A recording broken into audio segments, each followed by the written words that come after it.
Hey everybody, welcome to Prop Live Q&A, the fireside edition with our buddy Harrison from Volpin Props, who is the most relaxed and casual guest we've ever had on the show. Thanks for joining us, Harrison. It is a pleasure to be here, William. Always lovely to see you. I think you have the most desirable prop wall out of any collector's house that I've ever met. So, Saying a lot. yeah, well, you've been here. You've been here personally. This isn't all of it. This is just the side that has the TV in it. There's also a couple of walls over there. I recently finished a Zelda bow, the Bow of Light from Twilight Princess, and I brought it home, and I wanted to put it up, and I just sort of stood there holding it going like, no, no, no, no. I'm going to have to move into a larger shop to put more props in the wall because it's full in here. It's just completely full. Yeah, that is the life that we live. Full of. I don't have, even if I finished painting my District 9 gun, I have nowhere to put it. Right. Yeah, and I've been told that the prop thing can't really creep upstairs all too much, so it's definitely staying down here. And just it's going to head towards my workshop, which is a good idea to have finished examples of your work at your place of business. That's our plan when we do move into a new shop, is to move most of the props to the new shop, and then we can actually hang out the dozens and dozens of pieces of artwork that I've purchased over the last few years. I can actually put those on the wall now. So yeah, you mentioned a couple things that you've been working on. I'd like to quickly point out that you did finish an Elder Scroll, which makes two Elder Scrolls, which makes you, me, and our last guest, Anna, three people who have made Elder Scrolls and not gone blind yet or mad. No, in fact, my vision got better. That's right. You got laser surgery. Is that? I got LASIK, so no more glasses. Is that as awesome as you hoped it would be? I have 2010 vision now. Yeah. I cannot communicate how amazing it is. However, I still find myself like I go to get in the shower or go to bed, and the first thing I do is I go like a couple of times like swipe at my eyes because I'm about to lay down. So I'm like I can see still, and I shouldn't be able to see. So I do this, and I go oh. And the biggest problem I have is at night. I'll wake up in the middle of the night, 2, 3 o'clock in the morning, and I want to find out what time it is, and my brain hasn't really activated yet. So I'll do this like to read the clock, but that won't work. So my first reaction is like, oh okay, like squint way harder to see if I can read. And it takes about a good 5 or 10 seconds before I go, oh, that's right. You can see now. But yeah, I did get a nice pair of safety glasses for my expensive new ones. Very good. Well, you're invested now. Yeah, right. Before they were just something I had. Now it's a company asset. Now, not only did you finish your Elder Scroll as well, but you made a video, which I'm proud of you for that. We will of course link to that. All right, Dick. Oh, you finished a video. Yeah, oh. But your wow. The Elder Scroll video is a very good looking video too. Thank you. I've enjoyed seeing that come together over the last couple of years, I think. Yeah, it was about 11 months, start to finish, and man, you were right about putting all your videos aside and like what to shoot, because I think that is a skill you've developed. Because I have so much archived footage of mold making. Yeah. I could probably do 4 mold making videos just off of the archived Elder Scroll footage, because for some reason I felt the need to shoot the entire mold making process for all of the pieces, even though the process is identical. So lots of useless footage. Oh yeah. We've started doing things like a good example. Recently, I did a short video just going over masking for paint masking. Right. Now, from now on, when I get to that part of a video, I will say, then I masked it, and I'll link to the masking video. That's it. And then I don't have to film masking ever again. Yep. That's the plan. With my blogs, I do the same thing with my blogs whenever I'm like, and I did a matrix mold. Read this one. Yes. Because I already wrote it all down. Yep. And I haven't gotten better at it since then, so it's still established. Fantastic. Well, anyway, anyone watching at home, which, by the way, the Prop Darts are all here in force, and thank you guys for hanging out and submitting questions over at punishedprops.com/live. For those of you who have not had a chance to check out Harrison's work, which would really flabbergast me, VolpinProps.com. There's a bunch of great stuff over there. And of course, you've been doing active on Facebook, especially, and Instagram. So we'll have links to all that stuff below, so you guys can go follow the crap out of Harrison's stuff. And Harrison's stuff isn't just Harrison's stuff anymore. You got a whole posse of people at Volpin Props making really amazing stuff. Volpin Props is now 4 artists strong, inclusive to myself. And when we move to our new studio, I will have a business manager. So I will get back to making props and stop sending emails and sending invoices and chasing companies down for money, because I really want to get back to making stuff and being more of a shop manager, not a business manager. So soon we will be 5, with a few, I'd say 5 or 6 random freelancers that we contract out to. But I have 2 other full-time employees that are there every day. Kirill Hearn, who goes by Flux Tide Designs, if you guys would like to drop him a follow. And then Kyle Givelli, who goes by Cute Monster Props, both very talented. My 3rd guy is a part-timer, Adam Green, and his thing is Pixel Bash Props, if you want to check out their social media stuff. Fantastic. Kagar is in the chat. He's wondering where my fire is. I could light something on fire back here if you want. Actually, that jar of acetone and ABS plastic, that would light up great. There you go. Just print a log and then do an acetone vapor and then light it on fire. Oh yeah, absolutely. Get rid of all the So I've got your Zelda Bow up on screen right now. That thing is massive. I can do one better. Oh, you've got it with you. There it is. Oh my goodness. There she is. Zelda's Bow of Light from Twilight Princess. We have the matching arrow as well, but it's somewhat heavy, so it's hard to handle both of these at once. They're definitely not the easiest cosplay props to walk around with, but I'm very proud of these guys and their shininess. Yeah, as well you should be. That's fantastic. Really cool. Love seeing more and more props coming out of your shop. I mean, I love the trophies as well, and we got to check them out in person at BlizzCon, which was really cool. But the other sword, their weapon, I should say, that I have really enjoyed lately is this giant sword. What's that from? Elder Scrolls. It's from the Elder Scrolls Online. It's the Imperial Voidsteel sword. And Kathy, God Save the Queen Fashions, my shopmate, did the most beautiful leather wrap on the handle. It's one continuous strip of inch-wide leather wrapped in a spiral and then stitched in a spiral around the grip. It took her forever, and it's stunning. It's on her Instagram at GSTQ Fashions. I will try and find that real quick. The thing that I appreciate the most about that sword, though, is it weighs, what, less than 3 pounds? It's 2 pounds, 5 ounces. Jeez. Yeah, it weighs. I'm going to, let's see. Nope, I didn't find the right page for Kathy, but I will find it. I have tinkered a little bit with with doing epoxy out of molds, but hardly at all. But the little bit of tinkering I did has me pretty excited to try out. For example, that giant District 9 gun I have would be awesome to do that way. The original, when I cast it, I was in a hurry, and it was almost completely solid, and it weighed 17 pounds, which is too heavy to carry around at a convention. So sometime I'll try and do that with the District 9 gun. I've got the that leather wrap up on the screen right now, and you're right, that looks wonderful. Yeah, Kathy did a beautiful job.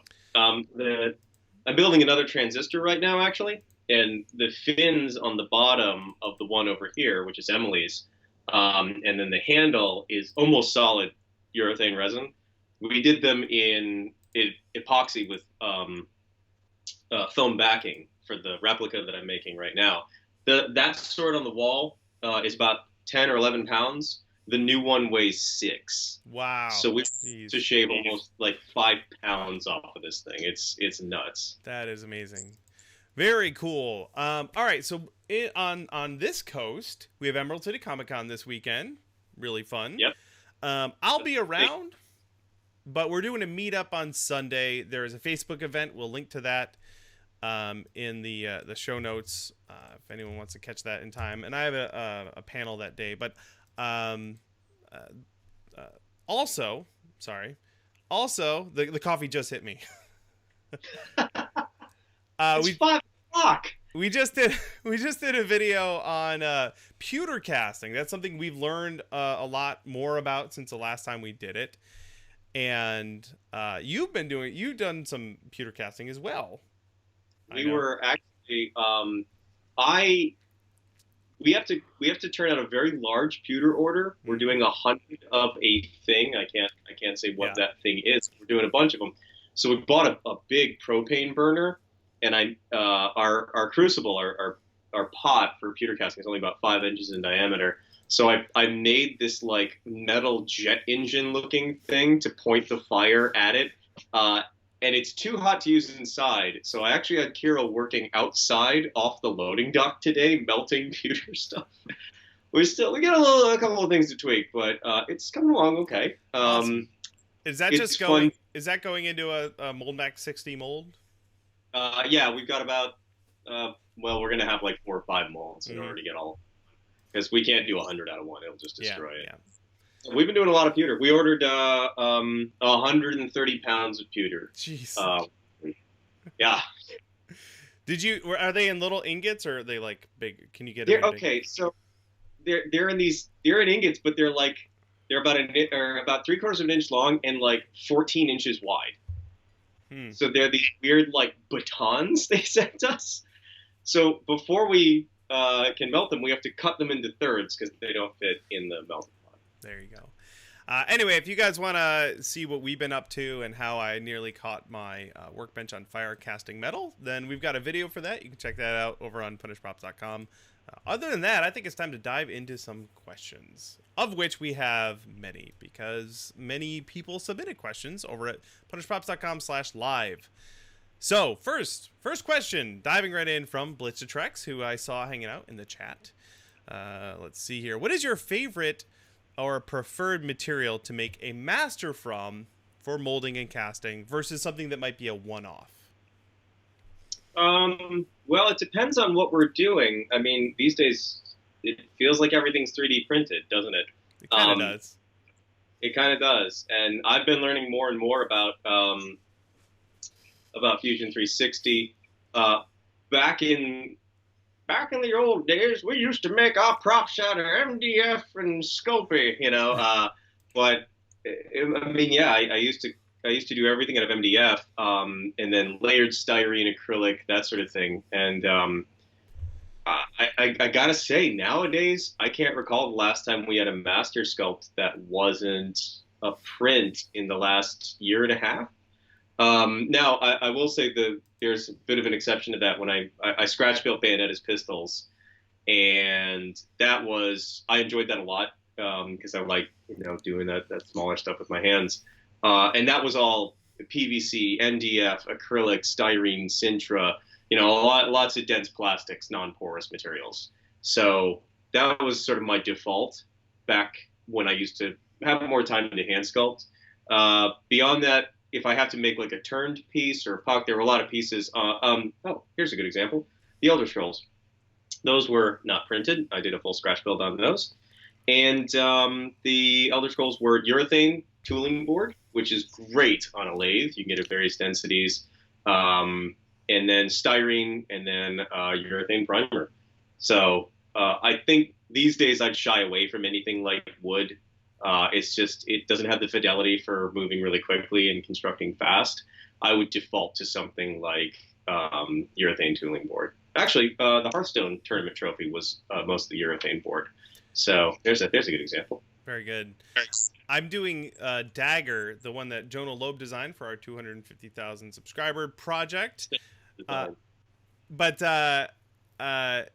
It's very sculptural, very organic. There's figures on it, and I don't know how to do that very well in 3D. So I'm doing it with epoxy sculpt and a Dremel. I would totally do that if I had one of those organic type things to do, because I'm not a not Cinema 4D. What's the one? ZBrush. I'm not a ZBrush sculptor. Me neither. And then there's round parts on the pommel and hilt, and I took some of that urethane tooling board and threw it in the lathe and boop, zipped them out in about 3 minutes, and they're good to go. And they're the diameter I need. So that build's going to be a little bit more, I would say, traditional. Yeah, when I did this, so all of these pieces, all the curvy bits were printed parts, but we needed these eyes right here, and I was thinking, like, don't print that. For God's sake, don't print that. I can just chuck that up on the lathe. I can have the master done in 15 minutes, and then we can just go straight to molding it, because you don't need to sand anything or prime anything. So if it's anything cylindrical, disc-shaped, anything that can be made on a lathe, urethane board or solid urethane on a lathe and done. Mm-hmm. Good question, Blitzertrex. Thank you very much. Moving on, Skylar has a question about EVA foam. Skylar is curious what you would use to glue EVA foam to fabric. That sounds like a question for you. It does sound like a question. A lot of times, in the world of foam, I will say that I am still quite an amateur. A lot of times it depends on the fabric, but hot glue actually works pretty well. If the hot glue will stick to the fabric, then you're good. Barge usually works pretty well. But if you have a natural cloth, like cotton versus a not natural, synthetic, that's the word, fabric, your adhesives may vary, but hot glue or barge generally do the trick pretty well. You can also stitch something like a nylon webbing to the fabric. You can sew it to the fabric. I do that for Velcro. I will stitch it to a piece of nylon webbing, and I will hot glue that to the foam, because the nylon webbing sticks to hot glue like nobody's business. So you may have to have like that interference layer there to work out. But hot glue and barge, always test out on a little scrap to see if it works, but you should be fine. Barge seems to be the solution to everything foam. Yeah. Also, my Draugr costume, there isn't a single thread on that. Everything was hot glued together. Every piece of fabric was just hot glued together. Wait, even the bodysuits? The bodysuits were purchased. Okay. So those, they probably used thread to stitch those together. Thank you, Skylar. Good question. Moving on, Michael is curious. Did you ever find it hard to stay motivated to regularly build props when you first started and you still had a 9-to-5 job? No. Back when I still had a 9-to-5 job, my 9-to-5 job was terrible. And it wasn't a 9-to-5, it was like an 8-to-7. And prop making was a reprieve. It was something that I had control over. I could manifest my will into it. There wasn't somebody there. I had clients, of course, but there wasn't somebody there telling me or lording over me or, it was definitely an escape. I felt happier when I was working. And so longer hours and building in my shop late at night, I always saw it as relaxing. Even if I was up till 1 a.m, I didn't have the deadlines that I do now. I didn't have the financial responsibilities. I was working out of my house. It was a side gig. Whatever money I made was just covering materials and continuing my own education in the subject of prop making. So the pressure wasn't quite as crushing. Mm-hmm. My clients didn't have, super rigid deadlines. So things were a little bit more easygoing. Honestly, if there were times it was more difficult to find motivation, it's been on some of the projects that we've had wherein there are immediate deadlines, and it might be something that we're doing repeats and multiples, and sanding the ninth thing might be a little tedious. But back in the beginning, no, and even still, like these days, I will admit to having some motivational issues from time to time, but it's never hampered the work, which is good. I'm very fortunate, I would say, in that regard, that I can continue to work even when I really don't feel like it. I found that when I started doing prop making, it was the thing that I could finally do. Or I'll give you an example. I was into 3D modeling. That's what I went to school for. At some point in my life, I thought, I'm going to be a 3D modeler for video games. The problem is that World of Warcraft was out, and I opted to play World of Warcraft instead of honing my craft, right? When I discovered prop making, I stopped playing World of Warcraft. I just wanted to play to make props instead of any other distractions. I did the same thing, but with Final Fantasy XI. Yeah. I played that game for 7 years, you know, and I met some of my best friends through that, people I'm still friends with to this day. One of the guys was a groomsman at my wedding. I meet up with a handful of them at Dragon Con every year. I mean, you know my friend Benny, the super tall dude, and, you know, who comes to Dragon Con. I met him through Final Fantasy. But I found prop making, and I played Final Fantasy a little bit more, and then it just sort of gradually waned, and I found myself in my shop, you know, buying tools and building, you know, clubs and swords and stuff. You can get a fair amount of sandpaper if you don't spend $15 a month on World of Warcraft. Just saying. I don't know. I think I go through $15 of sandpaper in about a week, maybe less. Probably in 3 days. Thank you for the question there, Michael. Vadim has a question. Let's see here. How do you start a successful prop business or get hired by a big company to be a prop maker? Before we dive in, I just want to point out that at punishprops.com/business-talk, we have all our business stuff over there, including stuff like this. But I need to read that. That sounds good. There's a lot of good stuff over there. But I'll reframe the question a tiny bit. Do you have, let's say, one tip if someone is starting a prop making business or getting off the ground, one thing you think that makes more of a difference than anything else? So I will, well, I mean, people ask me all the time, how do I make a prop making business? And my sarcastic first response, which is genuine in a sense, is make props. Because I know people that are like, I got my Instagram, I got my Facebook, I got my logo, I bought some floor mats. Who's going to hire me? And you have nothing in your portfolio. You have not proven that you are capable of delivering on a client's request. So until such time as your portfolio reflects the kind of work that you want to do, you're not going to get business. Mm-hmm. And that means a lot of your initial jobs, I'm going off on a tangent, but I feel like this might be better advice. It's fine. A lot of your initial jobs are going to be either pro bono or for yourself, so that you can establish the fact that you know what you're doing. And those portfolio pieces need to be represented very well. Good photography, well lit, well documented. There was a post I read the other day wherein somebody said that we need to stop blaming algorithms for poor performance in social media. And the pure fact of the matter is, we are drowning in cosplay content and prop making content. You want to find prop makers, scroll through Instagram, and I find 6 people in Explore that I've never heard of before who are ungodly talented, you know? And there's all sorts of stuff out there. But in order for you to attract clients, you need a proven track record of delivering on deadlines, high fidelity, quality work, and the type of work that you're looking to get hired for. A perfect example would be Jordan over at Henchman Props. Just, you know, high-level cosplay after high-level cosplay for Blizzard and Lawbreakers, and, you know, he just keeps knocking these things up for Destiny. His portfolio and his team's portfolio is that stuff.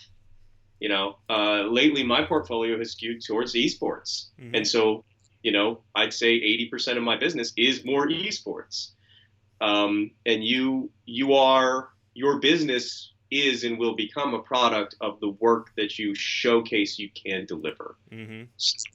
Don't expect to start a company with an Instagram page.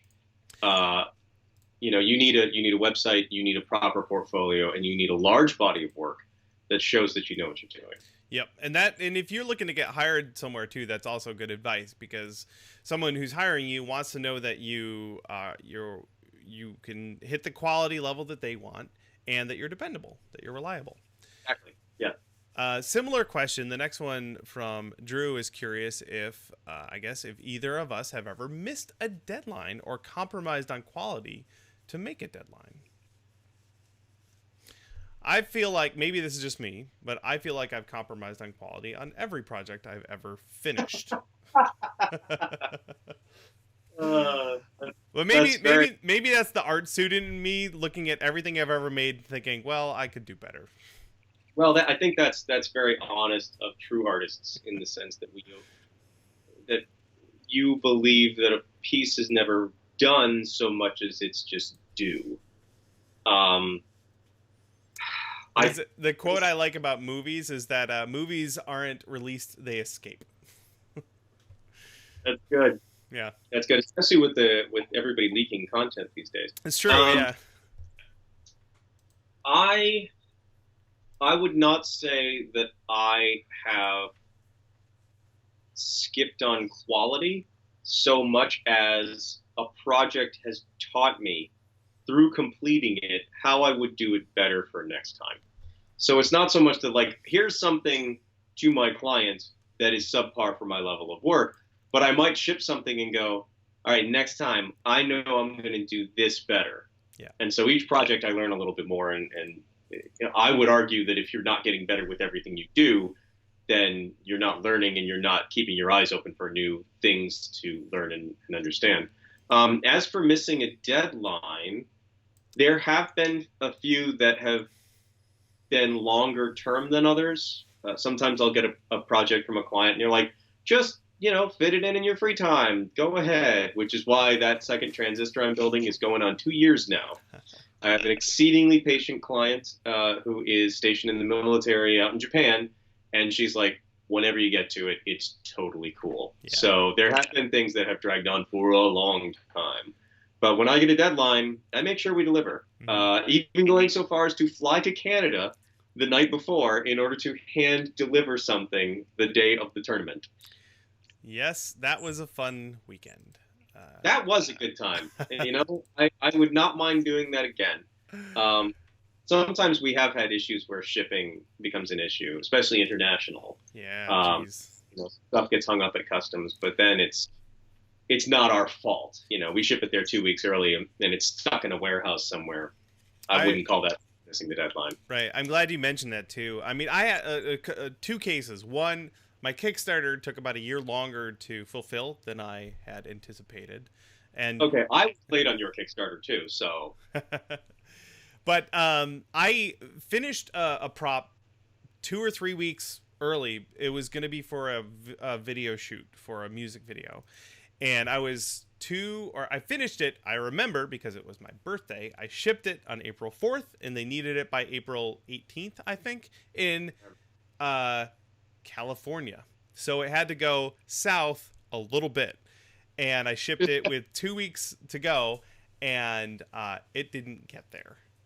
It got stuck somehow in a warehouse. They tried to deliver it, and they said that's not a real address, even though it was the address of the home address of the person I was shipping it to. And I was like, cool, is it going to get back to my house? And the post office was like, I don't know. And it got back to my house a month later, so well after the shoot date. They had to push back the shoot. And what sucks is that the company was like, well, we understand it's not your fault. And I'm like, yeah, but you're upset and I'm involved, so this sucks pretty bad. I got it back at my house. It was broken. I had to fix it, and I overnighted it to them immediately. But, you know, the damage done. They did shoot the video. Everything went fine after that, but those things happen. Yeah. We have a question here from Dr. Constantine about HVLP painting. So I'm glad you're here. Yeah, happy to help. What would you recommend for a setup, stepping up from a basic airbrush to something that can lay down smooth layers of House of Color type paints? Okay. Your first step is actually not so much the airbrush or the HVLP gun as it will be a place to paint. So if you are using a small airbrush spray booth like a Pache or, you know, one of those art graphics ones, about 2 foot square, have a small impeller fan in them, that cannot keep up with the volume of an HVLP gun. It will flood that that booth, and it'll be just a miasma of fog. You can spray outside, but HVLP urethanes do not really do very well with moisture. That's one of the hardest things to control when you're painting urethanes. And you also get dust all over your paint, and you're releasing a whole bunch of really nasty toxic chemicals into the air. So I wouldn't like it if you did that, but you could. So working backwards. Step one, big compressor, something that puts out a lot of CFM. I have a DeWalt. I think it's a 30-gallon compressor. It's a 3 CFM at 90 PSI. Pretty good, mid-range compressor. Second thing is going to be what's called a desiccant filter, and that is an inline trap that goes on the airline that comes out of your compressor. It's got a refillable cartridge in it. Mine is made by a company called DeVilbiss, and you take that cartridge out, you put in a new one, about a month. The cartridges are about $50. The whole canister is about 190. But it keeps silicone and moisture and debris and all this other crap out of your paint, because if you have any of that moisture stuff in urethane, it'll fisheye terribly. Step one, compressor. Step one, spray booth. Step two, compressor. Step three, desiccant filter. Step four, my personal recommendation, once you're finally ready to get an airbrush, is a company called DeVilbiss makes a brand of gun. They call it their starting line. And they have the starting line, the finish line, a bunch of different types of guns. Starting line is a good, simple gun to start with. It is very easy to take apart and clean. It doesn't have a lot of finicky gaskets. They're about $90 for one of their detail guns, which is a smaller one. Better for props because we're not painting large panels. And you can shoot bases, clears, lots of different stuff with it. So that would be my recommendation for the gun. Start with the DeVilbiss. Actually, if you go to my Instagram, like 3 days ago, I had a post about the HVLP guns that I spray with. I have 4 that I rotate through in my arsenal right now, and Iwata that I use for for priming. I have my DeVilbiss that I still use from time to time, and then I have 2 SATAs that I use for pretty much everything else. Lots of information in that post that I can't remember right now. I will throw a link in the chat and in the show notes. Yes. There we go. Yes, Redford, I actually did the fire and robe. There we go. Cool. I'm going to, when we do eventually step up to that level, which we're not yet, the main thing is we don't have a proper spray booth. Yeah. So I will definitely. So I've got links for all this stuff. DeVilbiss. DeVilbiss. Yeah. Awesome. Thank you so much. That was a lot of information. HVLP is a very complicated thing, and I banged my head against a wall for a long time trying to figure it out. I need to write up some sort of blog post or, write a second painting book that encompasses all this information, because it is a whole new world. But when you can spray primer and then 40 minutes later start sanding it, it makes life worth living. It's great. Wonderful. Thank you, Dr. Constantine. We're going to push forward here. Jacob is curious if either of us will be at WonderCon. I will not. Are you going to be there? No. Nope. Okay. I currently have 2 cons scheduled this year. MomoCon and DragonCon. There you go. We will be at DragonCon. Okay, next question is from Josh. Curious about casting. You guys did some experiments with hollow and expanding foam casting using resin and fiberglass. What were your takeaways from the experience? So I was trying to do what you did with that giant sword. I love the video with your weird Akira blister gun. that was good times. I don't know where it is. I have it around. I think I have it around somewhere. But I learned a lot. So expanding foam is, in your head, you're like, I will pour some in this mold and it will expand and fill the mold. But it doesn't expand and fill the mold. It expands in all directions. So my space gun got rounded. Did you ever see, there's a car someone made that looks like a blow-up balloon? That's what happened. I know exactly. Yep. So do you maybe want to run us through the proper way to do that kind of casting? Yes. So I've done a bunch of these, and I don't think I have anything over here that is that. Everything I have has been shipped out because I learned that after I started doing stuff for myself. So the process that I came up with, there's a few different ways to do it. If you're doing something small, pistol or a dagger or something along those lines, what you want to do is brush on a coat of smooth on EpoxACoat gray or EpoxACoat red. And you want to do a really thin stipple coat at first, like very thin, because this stuff traps air really easily if you do it really thick. So a thin stipple coat, let that cure to the point where you can put your finger on it, and then if you don't pull any material away, you just leave a little fingerprint in the material, it's ready for another coat. Do another coat a little bit thicker, and yes, hi cat, you're not coming up here. Emily's cat really wants to get on my lap right now. I'm like wearing a robe and nice and warm. Anyway, he's probably gonna meow.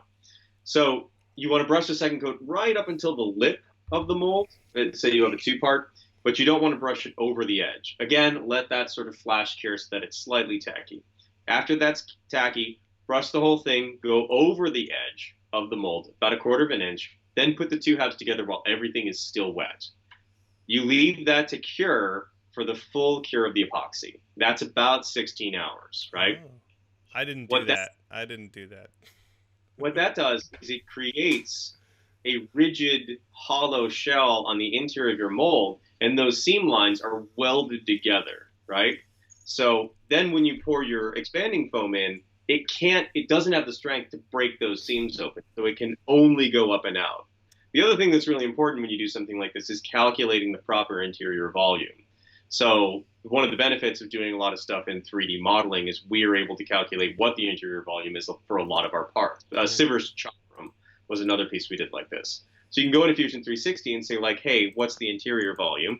And it can say it's this. Find out the expanding rate of your foam at 3, 5, 10, whatever, divide by the expanding rate, and you have the exact amount of foam that you need to mix up. Subtract a little bit for the epoxy that you added in there.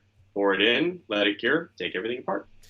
So the expanding foam I used is from Tap Plastics. It's called X30, which means it expands 30 times in volume.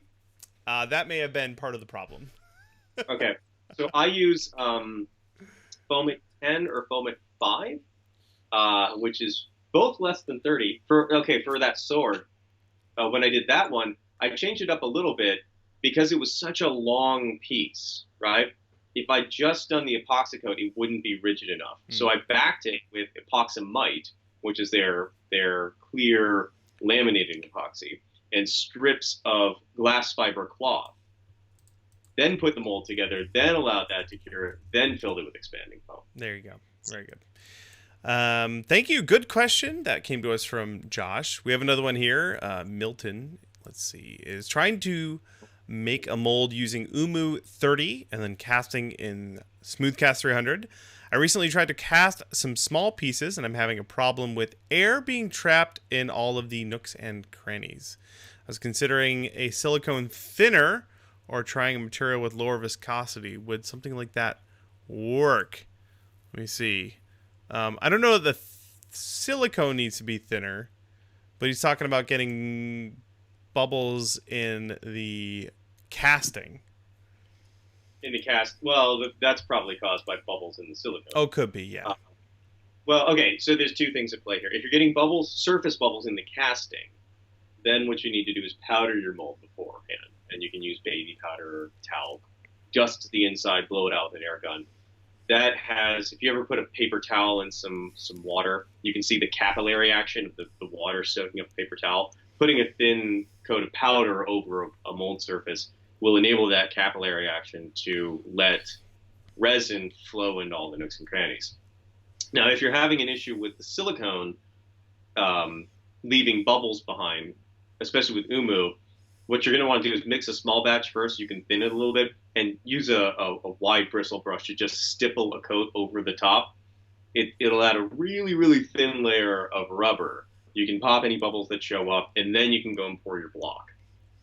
The more expensive solution beyond that is to buy a vacuum degassing chamber. If you vacuum degas your rubber before you pour it, you won't have any of those trapped air bubbles. But that's going to set you back about $100, $130. Mm-hmm. Money well spent, though. Basically, every mold I make, if it's worth just mixing with the silicone, put it in the degassing chamber, and pouring it on. Right now, we vacuum degas everything, and we pressure cast everything because it just saves so much time. Yeah. Thank you, Milton.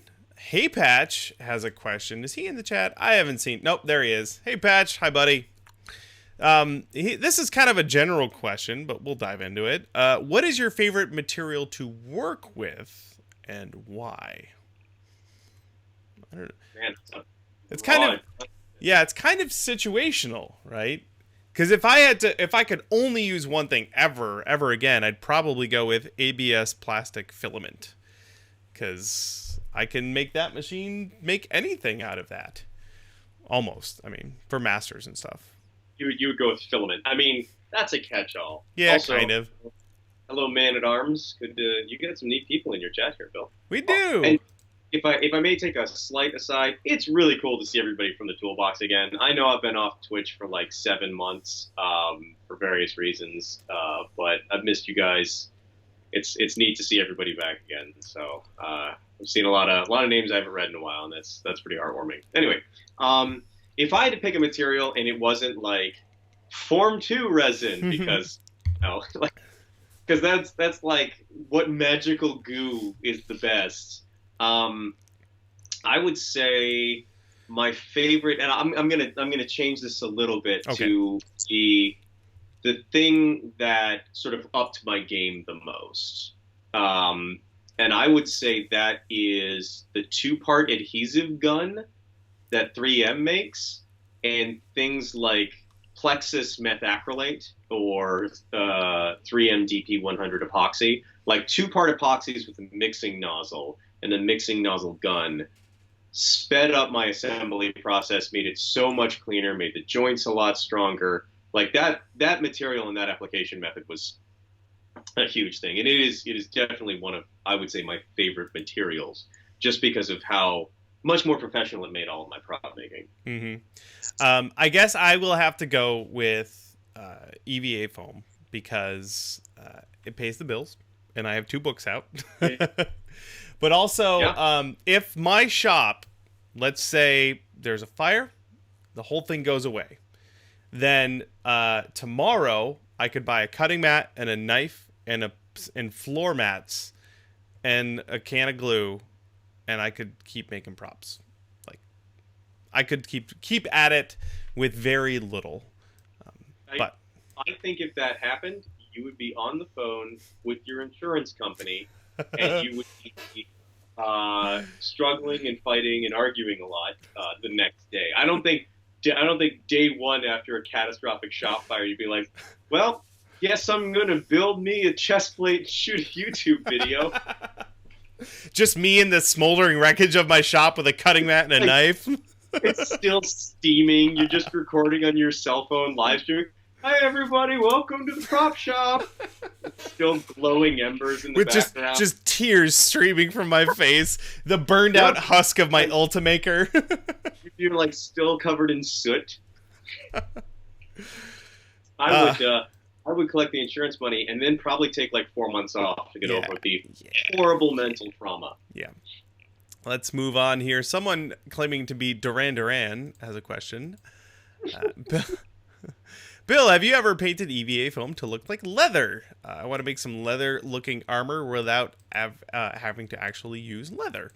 I remember a while back for your, I believe, fish bones, you had a really cool technique you used for the leather strap on that? He's right over there, yeah. I mean, it wasn't really so much a technique, it's just airbrushing. Mm-hmm. I followed your methods for, sealing and base coating and all that. But leather, well, you've got the guy to talk to about that. He's upstairs at your house right now. Yeah, I know, right? Steve Smith. Now, Steve showed me something. I'm going to snipe his technique here. Yeah, that's fine. Foam.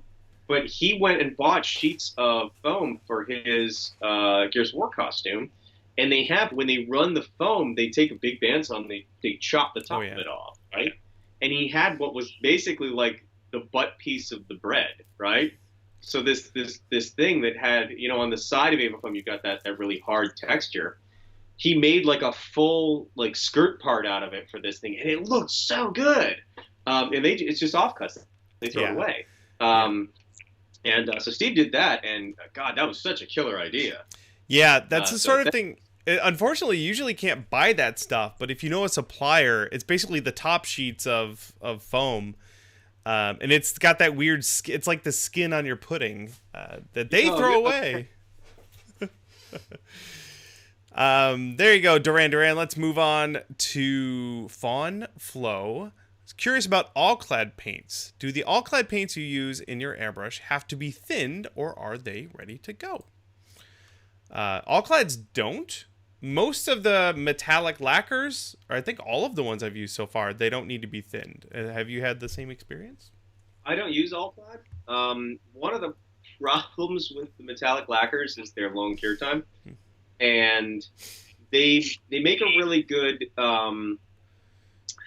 They have a really great finish, but I just don't have the time in my schedule to allow for that amount of curing. So as much as it pains my wallet, I've been using the really pricey Easy Chrome stuff. And it's expensive, but it's worth it. I did a video on that. Hey, you did. That's right. That's 2 videos you did in the last year. I'm currently, no, they were both this year, actually, I think. Oh, whatever. I'm doing another one for rubber casting. So eventually I'll get to it. But the Easy Chrome is great, and you don't have to thin it. That stuff it's so thin. I mean, it's like, and I would say thinner than water. It's almost like alcohol or solvents, like lacquer thinner. Like it's nothing. We did. We'll have a video out soon on a helmet that we did, and the visor is it's that fluorescent green acrylic, that like day glow acrylic. And then we just had a spray can of the Spastics chrome, and I sprayed that on the back of the acrylic, and it's so thin that you spray it on, it's got a chrome finish, and then if you hold it up to your face, you can see through it. It's thin enough to see through it. Kyle in my chat, Cute Monster Props, was trying that with a few things. It's a little foggy. Yeah, I think he was using one of the same company that makes Easy Chrome, but a different product. And yeah, you can do that. You can just sort of dust, and you get not optically clear, but pretty good for an ODST or Tally helmet. Yep. So there you go. That is everything about lacquer metallics. Let's move on. Mick Shank has a question about cold casting. I've been casting some Star Trek badges. What was that? Mick Shank? Yes. That is a good name. Man, Mick Shank is a good name. Let's see. Cold casting some Star Trek badges. I tried cold casting with brass powder, but even with a good polish, I can't quite get the look. Do you know of any gold metallic paint that would give a high polished gold look? Oh, Harrison knows all about gold metallic paints. What are your favorites? For a Star Trek badge, what you're looking for is plating. Yeah, that's true. And for that, you'd probably want to do like a pewter cast and then electroplate it with gold or brass, which will give you that, you can polish it and it'll give you that polished look, but you have to invest in a power supply and the plating material and the acids in order to do it. And the gold. And the gold, yeah. The best paint that we have in my shop won't emulate a real bright, vibrant gold. Again, I'm gonna call back to Kyle on this. Kyle has done some really impressive stuff. I've talked to him about a couple of times. He's in the chat right now. He's done a couple of neat things wherein he'll spray a metallic, like an all clad, and then do a candy coat urethane on top of it to tint it. That's better, but it still doesn't get that luster that metal has. And honestly, the only way to do that is metal. A lot of our trophies are rhodium plated and then gold plated. Gold leaf was suggested in the chat. You can get real gold leaf to be fairly shiny, but it's always going to have a little bit of a wrinkly texture on top. It's never going to be buffable to a mirror finish. Yeah, and the reason why the Star Trek badges looked like that is when they made them for the show, they probably had them plated. They were probably gold plated. Yeah. Thank you, Shank McShank, for the question. Okay. Next username is Bilbo Dragons. He's curious about twins. The question's for me, but Harrison has a twin too, although different type of twin, not a real twin, a fraternal. Huh. I have a twin. Just because it's not some creepy clone, I have one. Let me see. Bilbo is curious if my twin has a YouTube channel. I think he does. Oh, is that a check? Did you... Huh? No, that was my serving platter. That's awesome. My brother does have a YouTube channel. He made a video how to cosplay Bill Doran at a convention. He showed up at Emerald City Comic Con a couple of years ago cosplaying me in my crappy shirt, which was it was very funny. If we can, like, gross salmon hoodie you have. Yeah, and it's not getting any cleaner. I still have it. But if we'll find that video and we'll post it in the chat. But he's curious if we've ever done like twin cosplays, and we did 2 versions of Hawk from Dragon Age 2. I was the mage and he was the rogue, so that was fun. Let's see. Thank you, Bilbo Dragons, for the question. Mr. Pink has a question, another cold casting question. Have you ever cold cast a helmet? We've done a Dragon Priest mask, but never an entire helmet, I don't think. 1 minute. Oh, he's doing a Rocketeer costume, and I bet you could totally cold cast a Rocketeer costume. It would be very similar to the way that we did the Dragon Priest mask. The mask is a little bit simpler. Basically, the mold is a dish. It's just half formed, and you pour your resin in. It's pretty easy to slush cast. That helmet that Harrison has there is slush cast. You could probably cold cast that. This was cold. Hey, there you go. Yeah, the whole helmet was cold cast. What you want to do with something like this, you're going to have to be very cognizant of seam lines when you mold a helmet. The seam line along this one was split straight down the middle, and because of that, excuse me, the cold casting, we had to sand this seam line back down, and so you had to sand past the cold cast, and it's very apparent where that is. Now, luckily, this is weathered and rusty and crusty, so it doesn't really matter. But with the Rocketeer, I mean, you do have that fin that goes a lot of the distance down the middle of it, so you can definitely cold cast it. One thing with cold casting a helmet is you have to do the entire roto of the first pass, and it has to skin the entire thing. You can't miss any spots. So I suggest with this one, you can see the inside is it's black. The initial print coat was Smoothcast 320 with some more aluminum powder in it, and then we backfilled it with Onyx after that. But your first pass needs to cover every single surface, and then also, obviously, pay attention where your seam lines are, because those areas will not be as shiny. Very good. And good luck. That is an ambitious project. Good luck, Mr. Pink. Let's move on. Got a couple more here. Magically Done Creations is curious. I've made some foam horns. I'm about to seal them before paint. What is your preferred sealing method for foam horns prior to painting? My preferred method for sealing foam in general is latex rubber. Just because I can put a lot of it on there. It's super flexible and it's super durable. Smells great. It's, if you like ammonia, boy, that's the stuff for you. People you want to think balloon factory. Yeah. If you have a latex allergy, or if you like, or I guess that's a good. You can try Creature Cast, which is neoprene, which is awesome. And neoprene is great because you can paint it directly with acrylic paint and it will stick. Not the case with latex. But those are my favorite ways of sealing foam. How about you, Harrison? What is your favorite way of sealing any EVA foam you might be sculpting? I am still a lowly ensign in the army that is the Prop Tarts. And to that end, I seal almost all of my Ava foam with Plastidip. I'm sure that there are better solutions for that. I need to explore them because I have a lot of large Ava foam stuff to do in the future. specifically for Dragon Con, but I don't have any tips.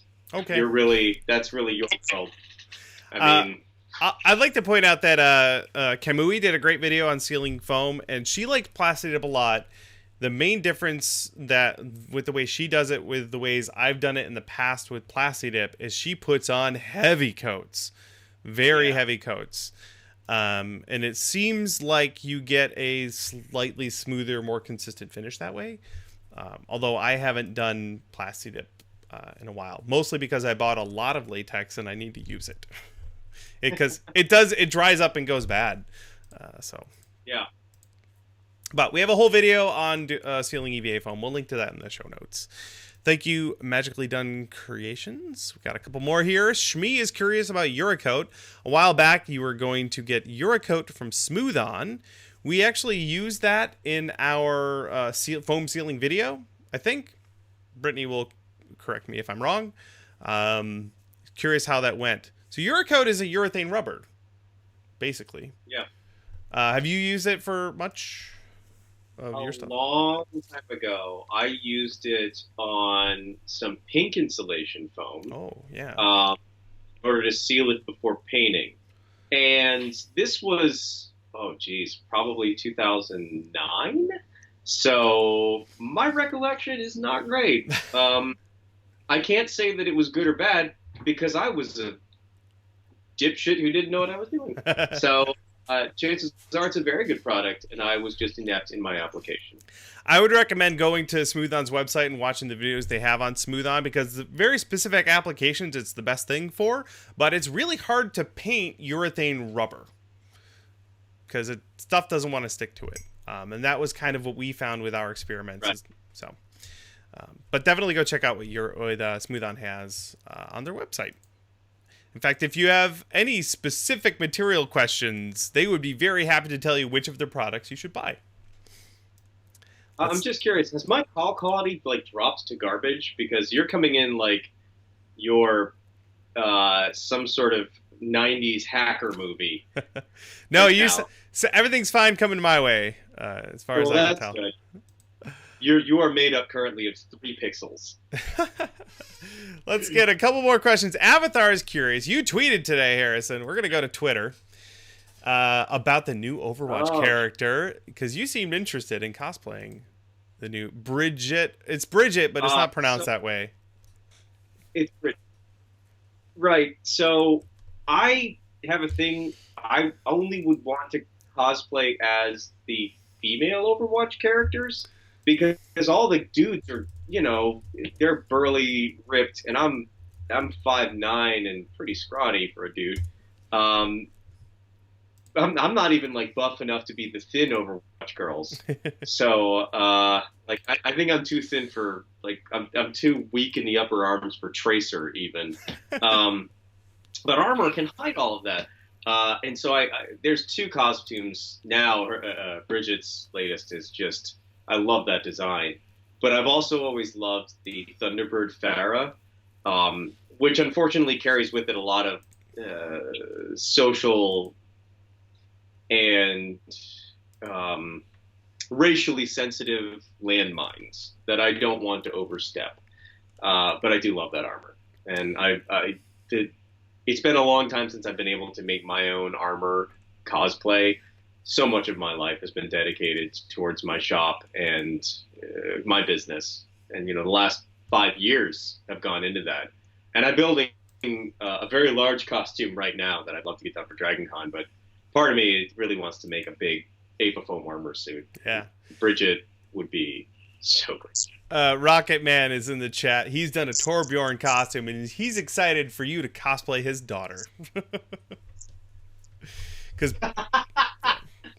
Daddy! All right, let's boy, we are at the hour. That is fantastic. Tell you what, gang, you brought some wonderful questions today. Thank you, Prop Darts, all of you guys down in the chat, for bringing the good stuff this week. And Harrison, thank you so much for chilling with us for the last hour in your wonderful cave of great props, and thank you for putting in the extra effort. I know Paige is in the chat right now, and she appreciates that that you followed through with the bathrobe in the fire.